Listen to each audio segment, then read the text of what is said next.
Okay. Whatever that alarm is, can we have a what is it? A non-alarm. It's not mine. Get up. Not like my own phone. Is it someone's phone? It sounds like a reminder. Is anybody got a...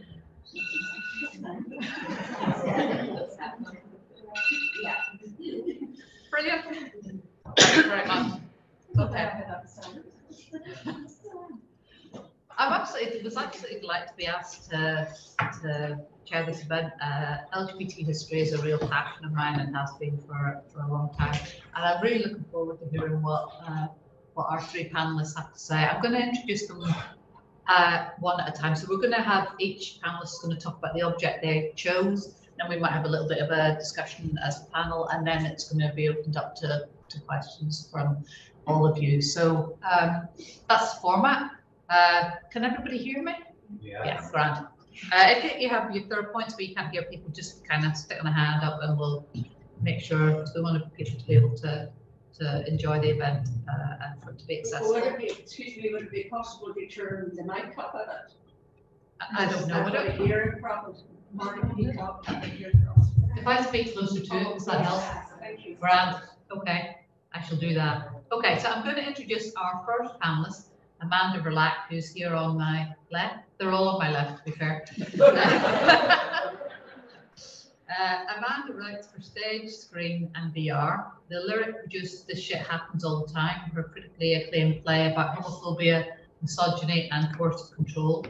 The Mac produced her critically acclaimed debut play Distortion, a satire about political hypocrisy, homophobia, and PR spin. Amanda adapted and wrote the pilot for An Irish Country Doctor based on Patrick Taylor's award-winning novel, and she made her directorial debut with Egg, her VR short film in collaboration with Retinizzi. I don't know if that's how it's, that's what she said. Retinizzi. One of the Irish Theatre Institute's 6 in the Attic artists for 2022-23. She is also under commission to the National Theatre in Britain and the Abbey. Amanda worked in TV drama for 25 years as a script editor, storyliner, producer, and executive producer before starting her writing career. And I'm delighted to have you here, Amanda. And I'm just going to ask you to introduce your object and just tell us a bit about what was it that made this object appeal to you? Why have you chosen this, and just what drew you to it? Okay. For the benefit of the lady, can you hear okay? Can you hear this okay? Yeah. Okay. Thanks. Yeah, I chose something about Have You Been Bashed? And it's something that's very much a part of our lives. You know, the LGBTQ plus family, because we can't take for granted that we live in a safe world. And I chose this from the archives, and it could have been from any particular LGBTQ publication in the last 30, 40 years. And the reason why it struck me is because back then we talked about gay bashing and queer bashing. I think we probably didn't even say queer bashing, but quite often we were blamed for the things that happened to us. And this is just a stepping off point, because there's a reference to the Kelly show and the fact that people were all talking about being gay, and the next thing there's attacks on the gay community. And I suppose it's very much, we think we're making progress and then something sets us back. I chose it as well because I wasn't bashed, but I was tormented for being gay back in the 90s when I was a student, and I had someone saying that they were going to kill me because I was dating their ex-girlfriend, and I didn't know what to do with that at the time. That I nearly imploded, and I felt I couldn't do anything about it because there was nowhere to go. Back then, you couldn't go to Queen's because there was nowhere to go in Queen's to talk or to be counselled for support, and there was no one I could speak to in the, let's say, the security forces, because the RUC had a reputation for turning people into touts if they had something against them. And so I couldn't go down that road. And because I was only on my journey of coming out, I only had a few people that I could trust. So I suppose what we now call homophobic hate crime, that's what it was. And I felt a lot of shame. I felt like it was my fault, and it took me a long time to realize that it was not my fault. And a lot of that had to do with how I would have seen people like me reflected in the public eye, in the media. So we would have seen shameful, salacious headlines. We would have seen people having fun poked at them. We would have seen the likes of, you know, the people that I could look at would have been Martina Navratilova, and her. You would go to the players' box at Wimbledon and they would refer to her longtime companion or her best friend. Or we had John Inman, who was a figure of fun, someone to be poked at. And so there was nothing there that said to me, I can speak up and speak my truth. And so I stayed in the shadows for a long time. And I love now, I really love now that we talk about queer joy. And I love that we can put our heads above the parapet and say, don't talk to me like that, don't treat me like that, and don't attack me like that. And it's brilliant. And it's also kind of perverse thing to say. But it's great. Well, it's great that we can go to the PSNI now, or if we don't want to, we can go to the Rainbow Project or Here NI and report crimes against us. The fact that there are still crimes against us means there's something wrong in our society. And we have to keep putting our heads above the parapet. I mean, I'm an out and loud and proud lesbian. I would hope I'm a very out and proud and loud ally for the entire LGBTQ plus community. And we have to keep our heads above the parapet. So have you been bashed? This article talks about, you know, you can go and speak to someone about it. And that's the start of us recording our experiences. Just read maybe the first paragraph, sure. Or the first few sentences. It says, there have been a number of attacks on gay women and men in both Belfast and Derry recently. The spate of attacks in Derry were blamed by the local media on the Kelly show, but that has been denied by gay people in the city. It is just pure thuggery. We, the Rainbow Project, NIGRA, other interested groups still want to know if you've been bashed. We just don't mean because somebody decided that you were queer, but bashed for other reasons as well. The extent of the violence needs to be assessed. And if you look now at the likes of the Rainbow Project, they have done studies and reports, and quite often there'll be people who will have come forward but to report it to the PSNI, but they might not have. They might have gone to the PSNI, and it doesn't always have to be seen as, oh, you can only report it if it's a physical attack. It could be name calling, it could be someone scratching your car, someone throwing something at your door.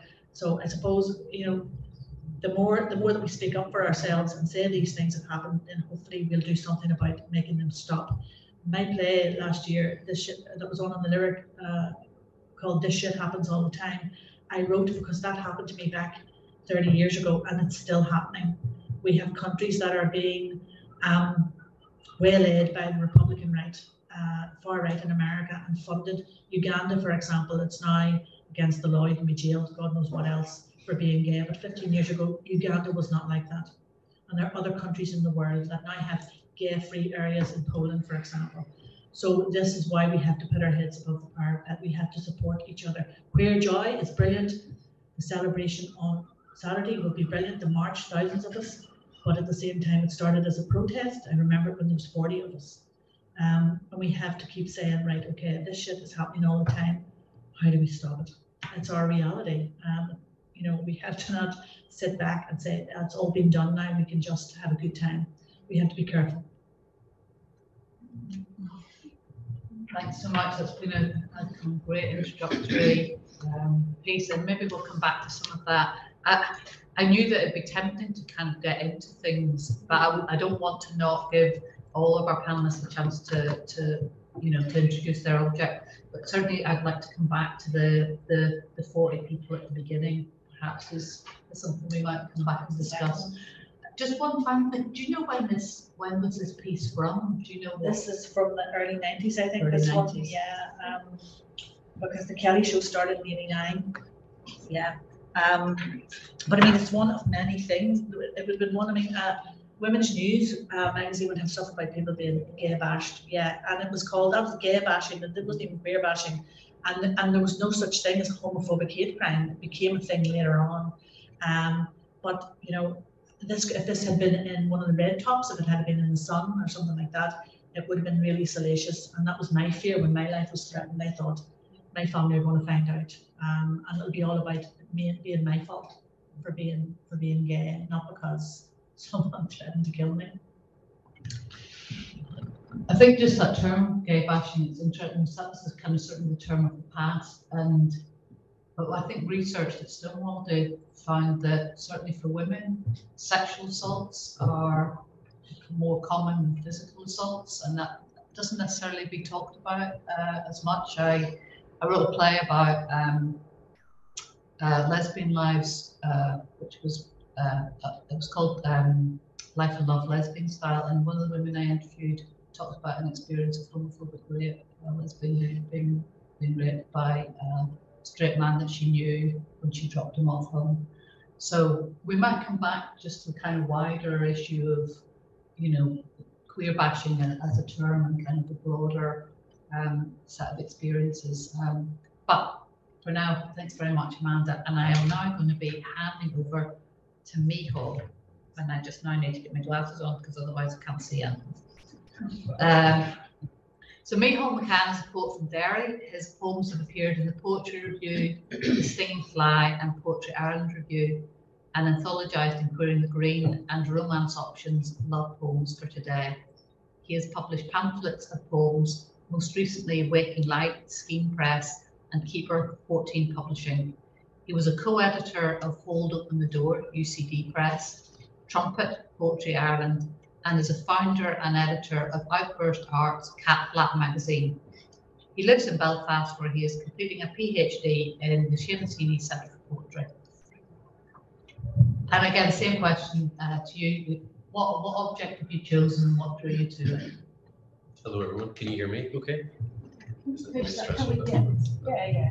Painfully softly spoken, so unconscious. Anyway, hello, it's lovely to be here. Thanks, Hilary. It's horrible having your things you've done right back to you. It's terrible, even though you ruled us out. Anyway, so yes, my name's Mícheál. The thing I chose is this pin, saved Ulster from sodomy. He's maybe familiar. Yes, you can see it there. So this pertains to the 1977, I guess, largely Paisleyite effort, but more broad than that, and I think it's kind of important. We'll talk about that in a second. But the 1977 campaign to halt the decriminalisation of homosexuality. This was a response to like kind of mainland UK and also in Ireland as well, movements towards decriminalising homosexuality. It's an interesting one, and you know you can all hear the Reverend Ian Paisley's voice, you know, like, but it's actually more complex than that. You know, I think it's an easy narrative to tell yourself, but also, and it was kind of what I was thinking ahead of this event. And I say this not to make a political point, but to show you that just how holistic anti-LGBT sentiment was at that point. That, you know, the Catholic Church opposed decriminalisation, the Presbyterian Church, the Alliance Party, the SDLP, you know, it's far more widespread than just the DUP. To make that clear that, you know, this is a really holistic societal opposition to minorities' equal rights. It's kind of quite enervating when you think about it in that kind of way, but anyway, I think it's sort of important. And I guess why I came to this was, don't say what age you think I am, but I was not alive at this period of time, but I'm a writer and I'm really interested in obviously literature that's come before this. And at a point in time, I lived with a family member who lives in Paisley territory, which she refers to it as, and in 2020 for various reasons. And it was interesting. I went in with an expectation of the sentiment of the kind of Ulster's heartland, an expectation that was going to be anti-queer, and I don't know, I think I'm quite measuredly dressed today, but normally in children around dungarees and so on, they would clockable, isn't that the word they use? I would be clockable. And I felt this really remarkable openness, and I think the sins of the father don't always pass down to the children, and I think that's why I'm not trying to make a political point about you know, what parties opposed it in the 70s as opposed to now and so on. But what is important is, I think, the most important aspect of this campaign is that words matter, I'm obviously going to say that. The words we lay on things matter. It's kind of like when you like take off roots, weeds on the surface, but the roots are still there. You know, the way that homosexuality was talked about as a perversion, the next thing would be bestiality, is shooting up roots again in kind of like American Republican right, where like the Democrats, quote, are the party of pedophiles, you know, rumors, this kind of like sexually perverse language that's actually coming into, you know, I hate to think sometimes that progress is going backwards, but it sort of is, but it's always on the basis of language. The Russian American poet Brodsky said, he's talking to a group of Americans, and he says, you Americans are so naive. You think evil is going to march in here in big black boots. It doesn't. It starts in the language. That's where evil begins. And it's important to think, you know, this was opposed. We have rights that we didn't have now. Also, to observe the language with which, to my mind, for example, trans people are being spoken about in the kind of mainstream press now, shares those roots of that period of time. And I sometimes think we need a more holistic and kind of solidarity feeling when we're thinking about queer rights, you know, and yet how far we've come. Particularly, I'm quite penitent about that place in Antrim, where my godmother's from, because it has changed so much. I guess if you're from here, you're interested in forgiveness as well, and it's interesting to see how the terrain's changed and also not. It's a very complicated time, which I wasn't alive for, but as a writer, I'm really interested in writing about it. So, and I think we could all talk about this all day. So perhaps I'll leave it there. Thank you. Thanks, Mícheál. And I think again we might come back to some of that, you know, in the discussions of what's changed between now and then. And obviously this particular pin was part of the resistance. So, you know, the campaign was Save Ulster from Sodomy, and this was Save Sodomy from Ulster. So, you know, the sense that there was a resistance to the, you know, seemingly monolithic narrative from the religious establishment here that gay people were inherently bad and to be resisted at all costs. So we might come back to that. I think also might like to come back to the whole idea about, you know, progress going backwards. And I think people kind of assume, you know, that there were kind of no gay rights and then suddenly there became gay rights and it's always going to get better. But there have been periods in the past where there were gay rights and it's been suppressed again. And I say gay rights because of this pain, but obviously I'm talking more broadly about LGBT rights. We can't assume that progress will, you know, that we will always be going in an upward direction. And that's about activism, and I think that's part of what this panel was about. It's about activism. You know, we need activism to hold what we have and to continue to move the ground forward. And we can't just assume that all the battles were won. Anyway, that was a bit of a chair's indiscretion, but I felt the need to say it. So we'll now quickly we'll move on. That was great object, and I think there's a lot in that we'll come back to when we come to the discussion. But I'm going to give Heather the chance to introduce her object, and that gives me the need to have my glasses back on. Heather Fleming. Heather Fleming came out when she was 17 in rural County Down in 1977. She moved to Belfast, became involved in LGBTQ plus activism, joining NIGRA, which is the Northern Ireland Gay Rights Alliance Association, volunteering for Cara Friend and Lesbian Line, and founding Lavender Links, a safe space for lesbians, especially those just coming out. Heather is a visual artist and has exhibited widely throughout Ireland and internationally. Creative writing was confined to her sketchbooks, but in the last few years it has become more public. A number of her 10:9 stories were broadcast on BBC Radio Ulster's Tall Tales. A recording of one of her stories about being lesbian in Northern Ireland is now part of the Irish Studies curriculum at the prestigious Swarthmore University in Philadelphia. In 2023, 2 of her poems were highly commended for the CAP/Executive Office Good Relations Award, and she had a poem printed in the Seamus Heaney Award for New Writing Anthology. So again, same question for you, Heather. Can you tell us what your object is and what it was about it that drew you to it? Okay. Can you hear me okay? Yeah. The object as such is a wee advertisement. It was in this upstart publication of 1991, and the wee advertisement was for Cara Friend and Lesbian Line. Can you just read it for us? Sure. Cara Friend, Monday, Tuesday, Wednesday, 7:30 to 10:30, Belfast, 322023. Lesbian Line, Thursday, 7:30 to 10 p.m, 238-668. And I volunteered for Lesbian Line. I suppose I'm not very good at dates. Somewhere around the mid-80s to somewhere in the 90s for quite a while. And the reason I chose this little advertisement is because Lesbian Line Cara Friend had a big part of my sort of coming out story, because when I was about 16, coming on 17, I lived in rural County Down in Presbyterian heartland, and but yet there was something wrong with me. I don't know what it was. I thought being lesbian was fantastic, and I really enjoyed that part of myself. But it was very isolated, obviously. At 16, I wasn't talking to people about it. I knew not to do that. I knew there was nothing wrong with it, but I knew not to do that. And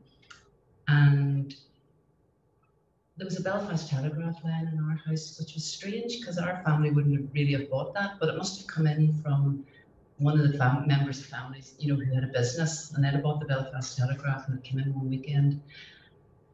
Of course, I was scouring all the personal ads because I was always scouring something in libraries. My tribe was at the back of books, looking up the index. Does it say gay? Does it say homosexual? Invert? Deviant? These are the words. So anyway, I phoned this Cara Friend number and spoke to them and said, okay, I'm moving to Belfast in a few months. Can you tell me where all the gay clubs are and all the bars and all? 1977, Belfast. How old are you? And I told them, anyway, they were very lovely and said, we'd like to meet, you know, we'll make an arrangement to meet you. I said, yeah, whatever. But just tell me where all the clubs and the bars are. I don't need to meet you and stuff. Anyway, I ended up volunteering for them later on. And yeah, we had all sorts of calls from all sorts of people. Some from rural, isolated people. Some people, again, you mentioned about the effects of religion, telling LGBT plus people that they are bad. And you don't have to darken the door of any religious institution to know that. It's in the air. So we had phone calls, maybe people just leaving information. We had a lot of silent calls. They were always tricky. You would talk into the silence and hope that some lesbian was listening. If they put the phone down, maybe they'd ring back. 90% of the time, after talking into the silence, my name is Heather, and I know it's hard to talk, and all that sort of thing. There'd be this man's voice at the end. Right. What are you wearing? Tell me what you're wearing. So, but anyway, some of the things that we did outreach as well, where we went out and spoke to, you know, social workers, nurses, teachers, and I think, and that was tricky, like back then. And I'll never forget the number. A few times we spoke to the RUC in the mid-80s.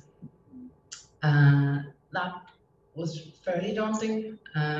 Sometimes a couple of us, Claire, I think you and I maybe did that once or twice, but sometimes it was just myself.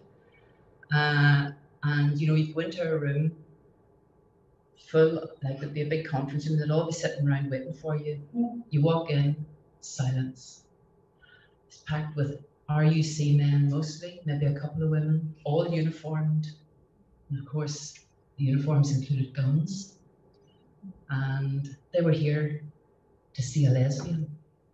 So they thought they'd never seen a lesbian before.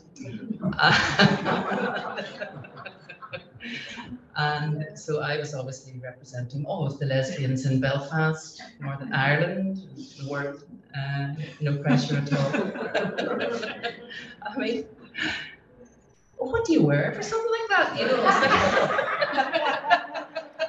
like, you know, when you're preparing for that. I mean, I'm joking about that, but I know they had a list, and they were going to tick off all their wee prejudices, no matter what I said, no matter how I looked, no matter what my attitude might have been.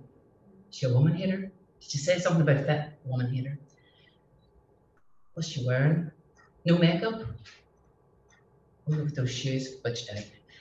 You know, so they were literally confirming their prejudices. It was a bit of sniggering, there was a few jokes. It wasn't a nice atmosphere. And yet we battled through. I mean, I'm not going to talk about cancel culture, but we battled through talking to groups like that because we felt it was important. There was no debriefing afterwards. I mean, I came out of that, I was totally wrung out, but there was no debriefing, we just got on with stuff. They would have been fairly silent when you said, have you got any questions? When I told them, you know, about Lesbian Line, what all we did in Cara Friend. Do you have any questions about this? Nobody wanted to say anything. They daren't have said anything in case, you know, it seemed like, you know, they were sympathetic or something like that. So the next time I did it, I introduced a hat and I said, please write your question down and put it in the hat. And that was interesting. There were a lot of questions. How do you know you are gay? Or could a married person be gay? Yes, maybe even a married policeman could be gay. So anyway, and I'm not going to talk too much more. Just we did things like that. I think they were firsts. I'm not sure if Cara Friend had even done outreach like that before. And I had the Lesbian Line stand. I say stand. It was a table at the first Northern Ireland Health Fair in the Ulster Hall. I think it was about around 1985. And like all the other groups were there, you know, we had Rape Crisis, Women's Aid, Gingerbread, there were loads of groups, and they all had their big, you know, these things here, you know, big fancy stands. Of course, we were dirt poor, we just had a table, and I had photocopied some Lesbian Line wee posters, wee A4 posters, you know, and so I stuck them, you know, in front of the table, had blue tack with me because I was prepared, I had blue tack and all, so, all right. And so at least people could see who I was and what I was doing. And not many, one person, I think, the whole health fair, people would be dandering along, and we had no leaflets or anything to give out, but they'd be dandering along, see what we were, like, quick shifty on, not going to be seen talking to them. I think one social worker approached me and took details for her clients, but at least we were there, we were visible, and people could read the number. So that's why that ad's important to me. Okay, well, so thanks. I'm going to have a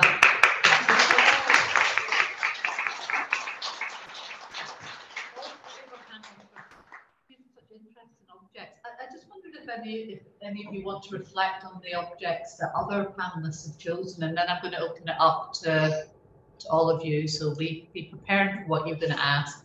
Well, I remember phoning Lesbian Line. Oh, sorry, I remember phoning Lesbian Line in the late 80s on the Thursday night, wanting to know where all the pubs and clubs were. I wonder was it Mícheál? You were the old one of them. With the crow's nest. Crow's Nest, yes. And then you walked into it for the first time and you felt like you walked into a Wild West saloon because you thought everybody had stopped. Of course they hadn't. Yeah, Lesbian Line. It was a lifeline. I was interested in your choice, Mícheál, because as a young student at Queen's, I actually had, you know, I made my little placard and I was out against this amazingly organised campaign of Save Ulster from Sodomy, and Patsy showed me a thing in the archive about it, where it listed all the towns where there were going to be petitions. And in 1977, I was shocked to read, in 1977, there was in County Down, Banbridge, the town I was from, the time that you could go and sign the petition against gay rights. So that's really, is very personal to me. Yeah.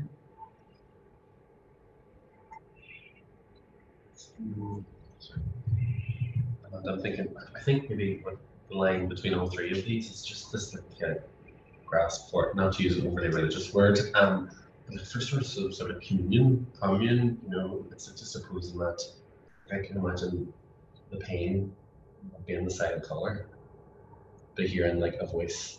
And that, I think, and that's what a lot of these kind of objects and things, just when you see yourself represented, I don't know about anyone in the audience as well, but for me it was, I went to the books, you know, like James Baldwin and E.M. Forster and stuff. That's when you start to see yourself reflected. You feel it's a question of visibility versus invisibility, isn't it? And I just think it's so powerful, the impact that articles would have had, you know, particularly the tone the upstart one about gay passion. It's like this, we want to hear, you know, don't be silent about it. That's maybe that's a through line through all these, it seems to me. I mean, literally I guess the sentiment behind this badge is like a middle finger to one of the most organised anti-LGBT campaigns in the UK's history. Can I say something?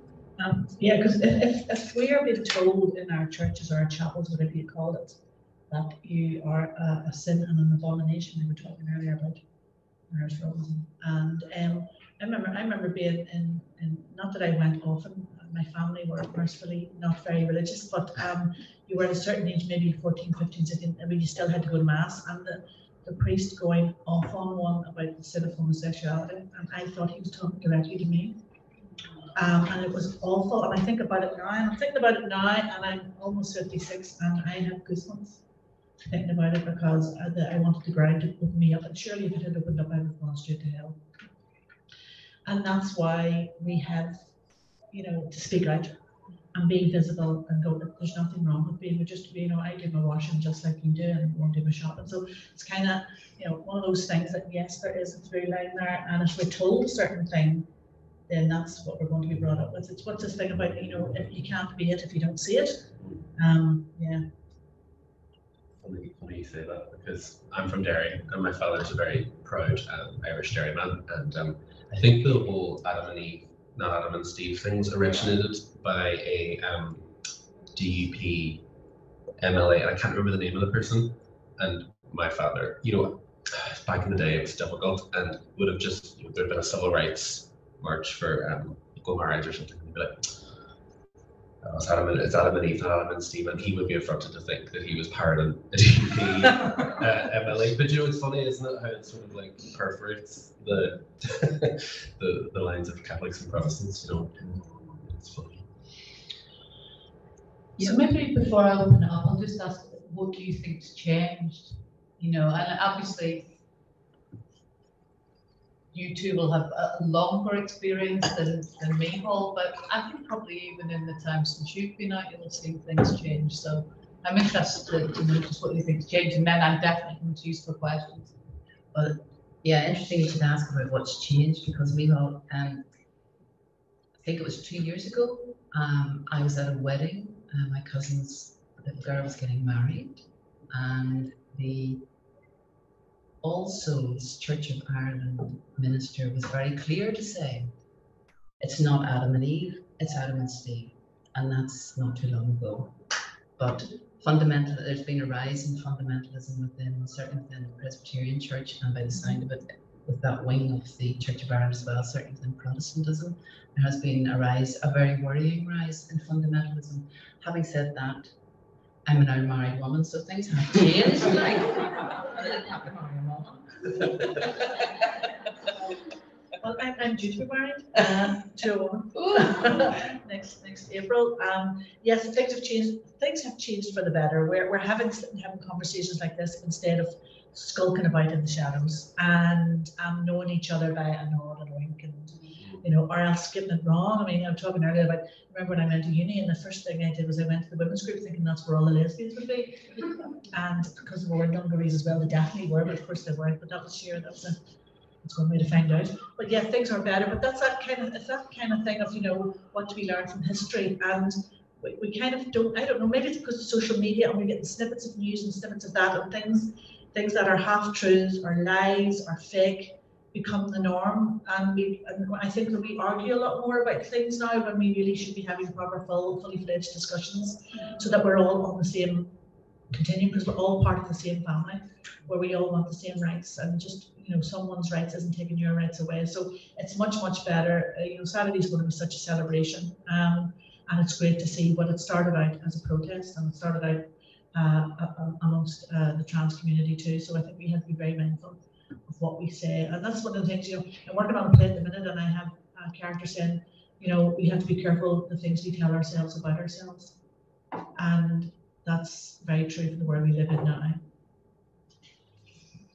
And that's from you, Mícheál, and then who's going to give me my first question? I think for me, all the subtle things, right, Grant. For me, one of the most moving things to change is we actually have, as queer people, intergenerational relationships now. It's through the poetry world. I've been connected and I've made great friends with people who are like 20, 30 years my senior, and that's incredibly moving and important to me. Obviously with the AIDS crisis that is still raging in certain parts of the world, this whole generation of people were wiped out, and it moves me, and I think it's really important that people we can sit on a panel together and talk and have a resonance with one another, or I can be read alongside a poet who is writing about, for example, 30 years ago, wouldn't have been writing about being queer, but I think that's really important to kind of write the silence and insert the tradition you're trying to write within, whatever it is. So yeah, I'm actually spending Pride with a poet who's a few decades older than me. I find that very important. Okay, so I've got my first question here. I am Stephen. I just want to say, I'm not long. Hello, my name's Stephen. I'm not long out. I became about a year and a half ago. But the question I found it difficult. The Rainbow Project was mentioned. I got a lot of help from the Rainbow Project. But I used alcohol as a crutch, to go out and meet people. I was quite both. I was saying to family members or gay, and then when I was sober with deny it, because of fear. But to cut a long story short, put it on Facebook and on my friends, and they would give me homophobia. They would give me, the money. But I did get help with abuse from an ex-girlfriend in the past. Yes, and I'm happy that's another story. We're living for time. But what I want to ask you is, with you girls, you still confident to tell people you're gay, or to dress up for Pride? I guess it'll be my first Pride on Saturday. I missed it last year because I had too much to drink. That's seemed to be called at the union afterwards. But would you feel comfortable? Like I live in Belfast. Would you feel comfortable about your neighbourhood? I put a Pride hat and t-shirt. Would you feel comfortable in your own area? Because I wouldn't. I'd be fear, people are ridicule me, but I'll have to answer the question. Yeah. I'm back to living in the country, but all of my neighbours know that Gillian and I are wife and wife, and it's all good. But as I say, there was something wrong with me. I was very okay about being out since I was very young. You mentioned alcohol. We found in Lesbian Line Caravan, a lot of people were self-medicating with alcohol. It's no surprise. It's absolutely no surprise. And that's why I thought Lavender Links was a good idea. But what that was a social situation where women who are just coming out onto the scene would meet in an alcohol-free environment. It was a coffee bar set up, and it was held in the old Carpenter Club. And that was brilliant. Because it's no wonder that somebody would feel they would have to get blocked. before going to their first event, and then it leads to all sorts of, it makes you vulnerable, and it leads to all sorts of problems. Anybody else? I'm just watching the time. Have we other questions? If we don't have other questions, I'll.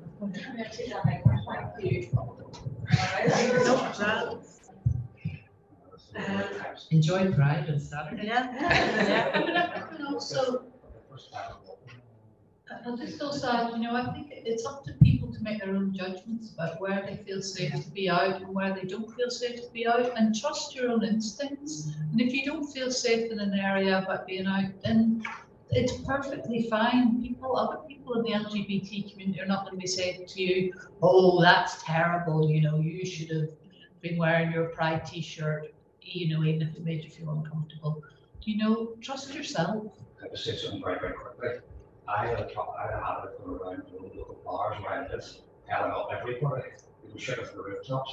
The people in the Rainbow Project, Queer Space I go to, I met a few friends there, but they said, "Steve, just be careful, that's dangerous." You go around and not everybody likes someone, you're in there, but some people I don't even know, and drop them and tell them, "Oh, but I think they're wrong, that kind of thing, but have to be careful with that.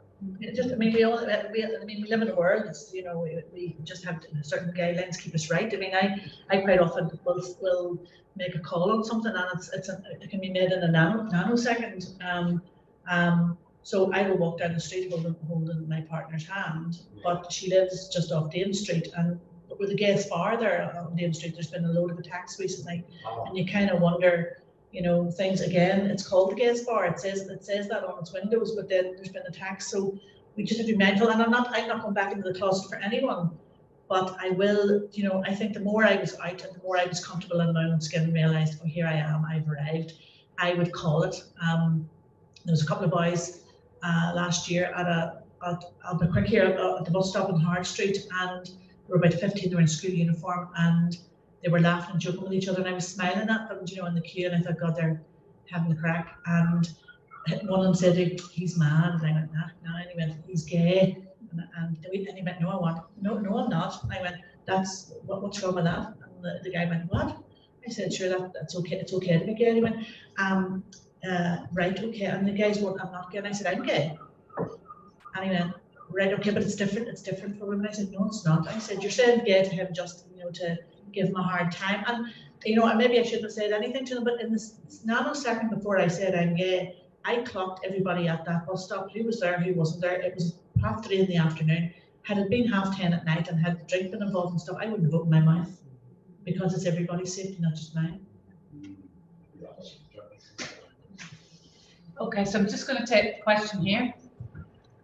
Margaret, I'm very impressed with what I think Colin said, that really about visibility and that words matter, and that, through different sort of generations, we have different, different words that we use. And I think my first idea was feminism. And then I do remember a time, I can't believe that I was maybe 32 or something, and I was at a women's conference in the Crescent Arts Centre in Belfast. And there was a workshop on sexuality. And I was a member of a women's group, Verlaque Women's Group at that time. And I said to them, "What's sexuality about?" And then I went to it, I figured out, at that stage, that all the lesbians had headed hair. And it is very much about, the different levels of it. And now I think I'm struggling really with the word queer, because again, that's a new, it's a new thing. And I think it's great that we can reinvent and rechange things. But again, I just want to say that the visibility is so crucial. And thanks to you people for standing out there and standing out proud, because that means that the rest of us can, can also do the same. And just to say, I've got, I think he's gay, I'm pretty sure he's an out gay hairdresser in Portadown at the minute. And I just think it's fantastic. We'll maybe talk about visibility in a minute, but I'll also take the comment from the person at the back. Good afternoon, everybody. My name is Terry. couple of things came up during the talk. You mentioned Upstart as a magazine. That was put together by Sean Gore and myself, and all the copies of it are inside the Novel Library. You also mentioned about various places to go to. I'm currently just trying to do research on it. I've written an article about the Target Club, which is on our website and out. But when my research, we got about 35 different venues. Now, it may only be one night, the same venue because we're doing 3 different days a week. There are 35 different places that we went to.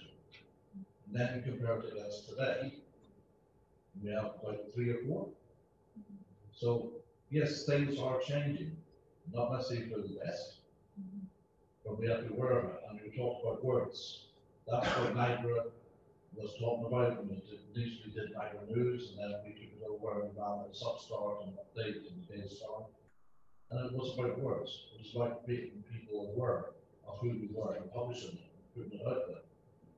How many magazines can you know now for more miles that are gay? There's none. So does anybody want to say yes about either of those issues, about visibility and about kind of where things are at for the community now? Yeah, because I'm sorry, I'm following you, but yeah, things look great. I mean, yeah, there's 3 bars and they're exclusively gay, but things like the Limelight on a Monday night, or the Juice Bar upstairs and the Duke of York on a Thursday night, all these things once a month. The Parliament for Women, I'm speaking of exclusively for women, first Tuesday of the month, they all went the way of everything else, where it basically became straight after a while. The Parliament no longer exists, Closed Nest is gone, so it's kind of like, you know, if we don't hold on to them, they disappear.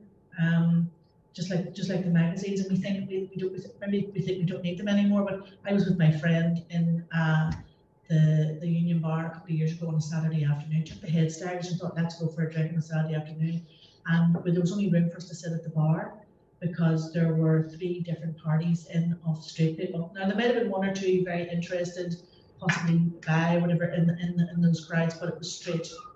And that's what happens. It's great to have our straight allies, and then what happens is it becomes exclusively straight. I remember being in the Parliament full of straight people, saw myself in my hometown, and I nearly shat myself because I thought, Christ, I'm going to be outed. And bit by bit, you think it's great, oh, it's great, we've got our allies, and they're not maybe there to look at you, and the next thing you know, it's not there for us anymore.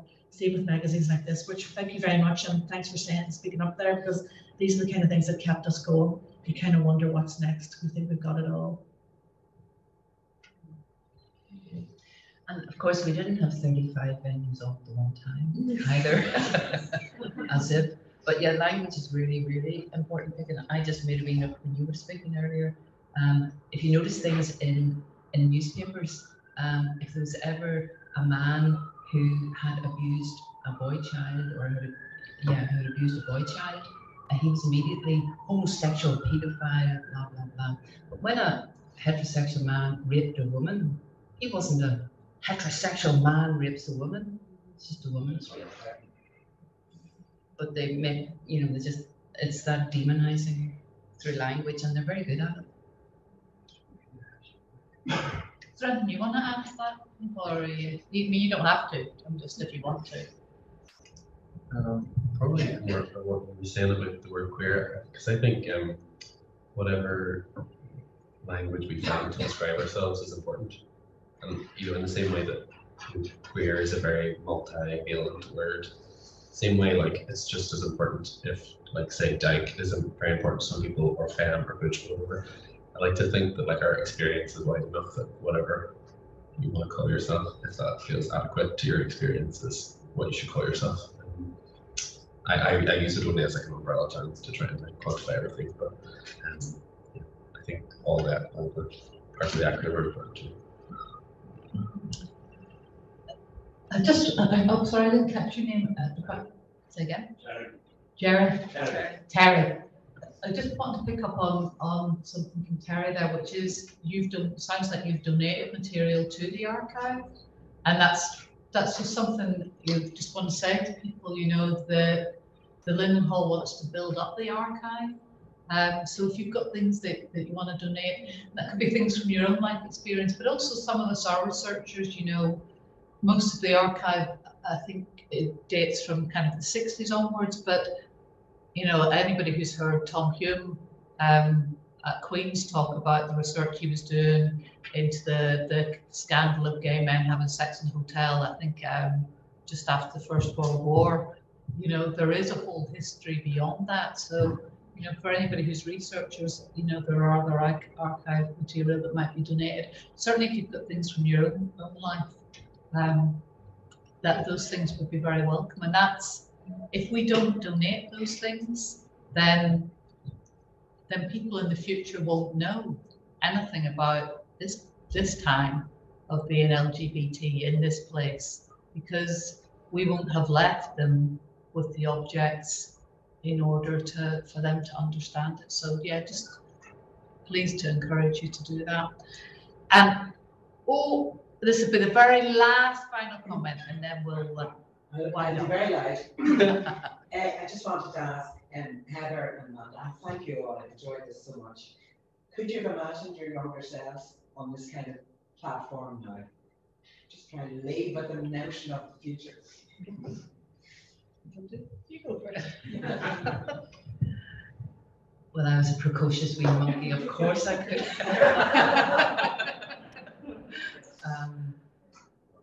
Yes, I would have had that hope as a young person. I would have had a hope that I would have been I would have made some sort of difference. I would have been out in a much bigger way, and that we could talk like we're talking now. That was definitely my hope. Yeah.